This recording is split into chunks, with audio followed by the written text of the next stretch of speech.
નમસ્કાર. શક્તિસિંહ ગોહિલનો ભયંકર હુમલો. શક્તિસિંહ ગોહિલનો આરોપ. ઈડી સીબીઆઈની બીક બતાવી ભાજપ પાછલા બારણે ઉઘરાવે છે ચૂંટણી ફંડ. શક્તિસિંહ ગોહિલે ભાજપ પર પ્રહારો કરતા જણાવ્યું હતું કે ભાજપ પાછલા બારણે ચૂંટણી ફંડ ઉઘરાવવા માટે ઇલેક્ટ્રોલ બોન્ડ બતાવ્યા છે. કોણે અને કેટલું ફંડ આપ્યું એ જાહેર થાય તેવી કોઈ જોગવાઈ ન હતી.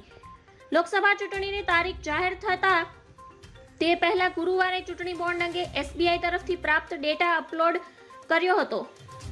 ઇલેક્ટ્રોલ બોન્ડ અંગે ગુજરાત કોંગ્રેસ પ્રમુખ શક્તિસિંહ ગોહિલનું મહત્વનું નિવેદન સામે આવ્યું છે. સુપ્રીમ કોર્ટની બંધારણીય બેન્ચનો આભાર કે તેમણે યોગ્ય નિર્ણય કર્યો. સ્ટેટ બેંક ઓફ ઇન્ડિયાને બોન્ડનો ડેટા ચૂંટણી પંચને આપવા આદેશ કર્યો હતો. બોન્ડની જાહેરાત વર્ષ 2017માં જાહેરાત થઈ અને 2019માં અમલ કરવામાં આવી હતી.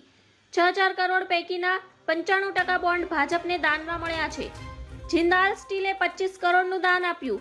તેના બદલામાં તેમણે કોલસાની મોટી ખાણ આપવામાં આવી હતી. ઈડી સીબીઆઈને રેડ બાદ ભાજપ સરકાર ફંડ ઉઘરાવવાનું કામ કરે છે. ધન્યવાદ. જય હિન્દ.